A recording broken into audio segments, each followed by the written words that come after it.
Hey guys, look, I'm home. I've got a month at home before I got to go out again and travel to take care of business. So that gives me 4 weekends to actually get something done on this car. Now, I came out here this morning, cleaned up the shop, sitting here staring at the car, trying to figure out what we're going to work on today.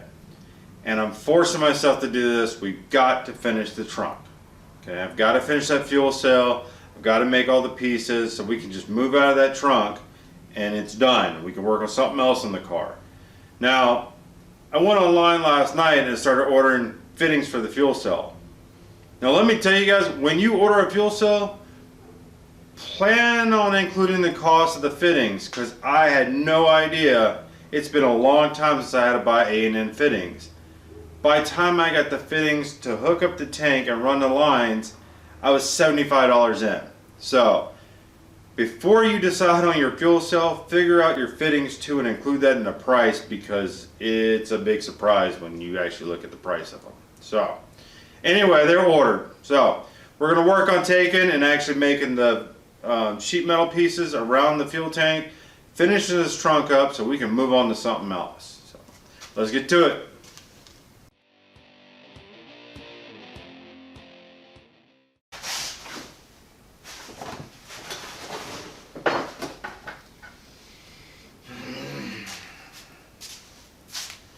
You know what's frustrating is knowing you have something and not being able to find it.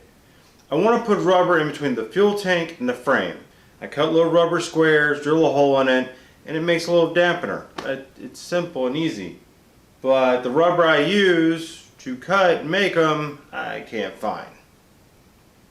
So you know what? We're going to do something else.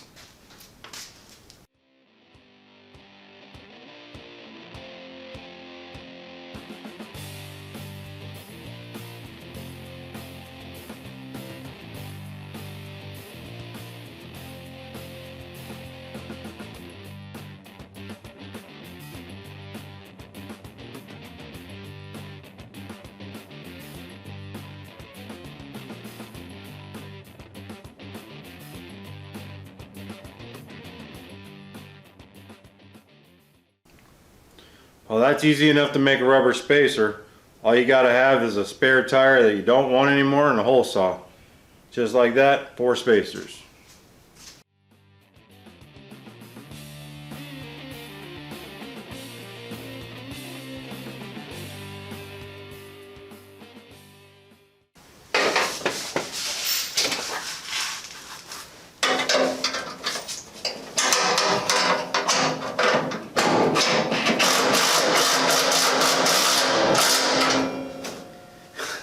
If you're going to work alone, you better hope you got long arms.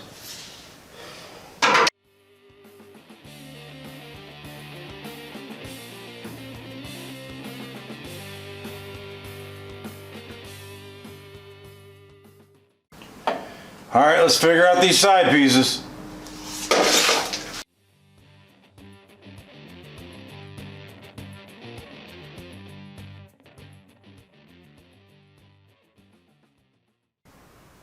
Alright, this is where it gets complicated. Now, I've made the template for the sheet to fit down in there. The issue is I don't want to just put the piece of sheet metal in there because I've decided to mount my second air compressor there. Originally I was going to run 1, but I hate waiting on the tank to fill forever, so I'm going to run 2. And it gives me some redundancy in case one goes out. So, I've got an old pump. I don't have the new ones yet, but normally they're around the same bolt pattern, about the same size. So what we're going to need to do is put some structure under that sheet. Now probably just 1 by 1 or something. That way we have somewhere to mount the actual compressor to once we have them. So I'm going to sit down and weld out some small pieces and then we can put the sheet on top.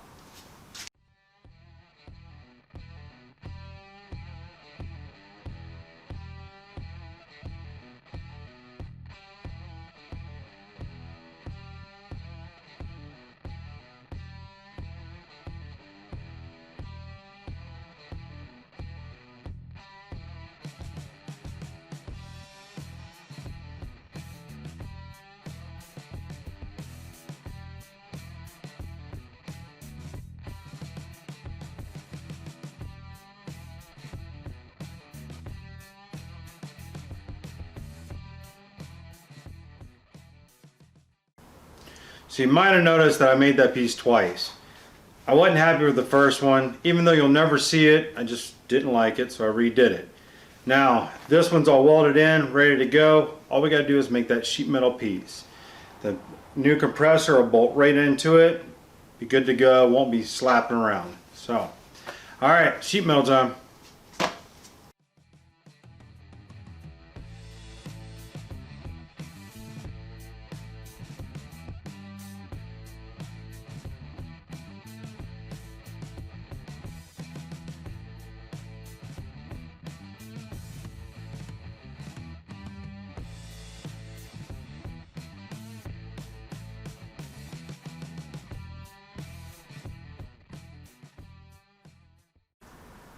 Alright, now that side's pinned in, we'll go ahead and start on the other side. Exact same process, build a structure, put a sheet on it. Now that one's not going to get anything mounted on it. That's just going to be a recess for me to put a tool bag, something like that. Alright, back at it.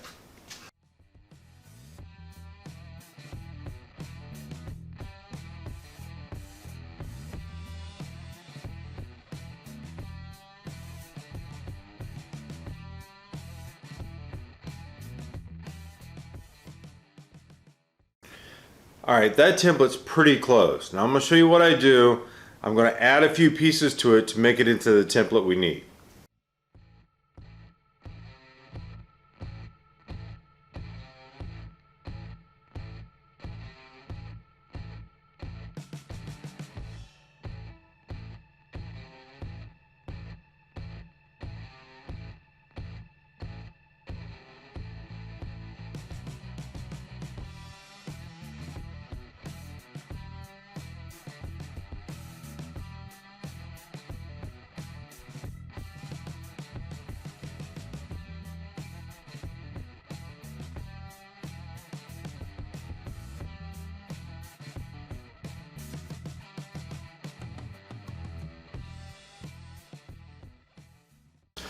Alright, now that the sides are in, I gotta work on this piece.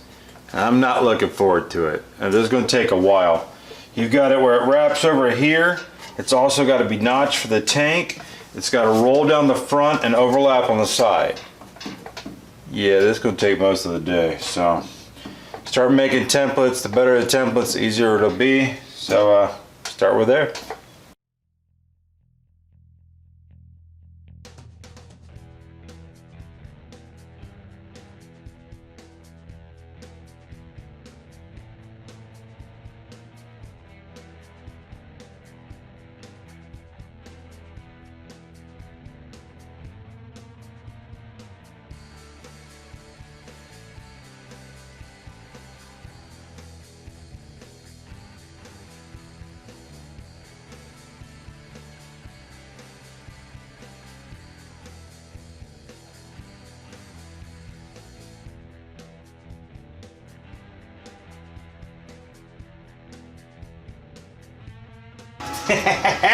First shot.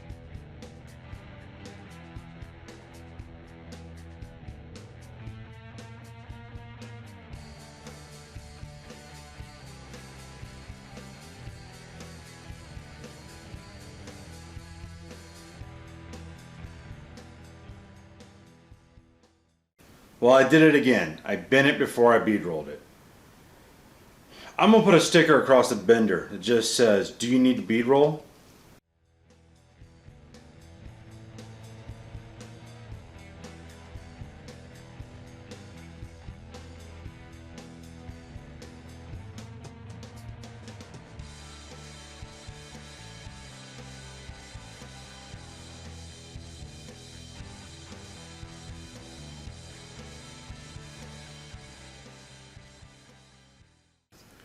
Alright, doing this piece is a little different. The actual template, I don't know if you can see it, it needs to make a V of the step down. I'm hoping I can do it with the bead roller. My regular brake is not going to do it, not that tight. So we're going to try it. If not, we're going to have to hand form it. So let's hope this works.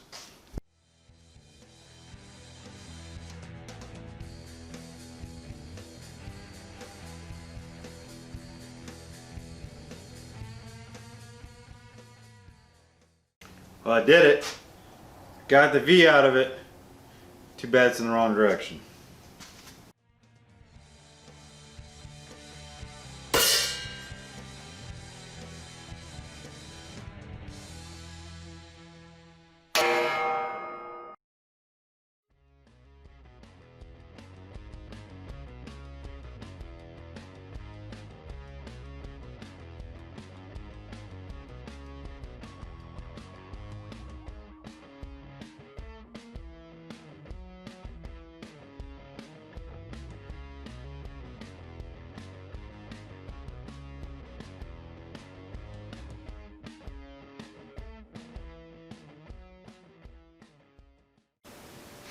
Well guys, officially all the sheet metal is done in the trunk. I think it looks pretty good. I know I got a lot of rivets still to do, but all I could find was that batch of bad ones I had. Man, I would struggle through it just to get some in today. I'll stop and pick up, you know, the good ones and do it one afternoon, come out here and drill them all in. So on the next one, we are probably going to start working on things on the front of the car and work our way back. I know I still have to handle steering and a few other things. So, all right guys, have a good one. I'll see you on the next one.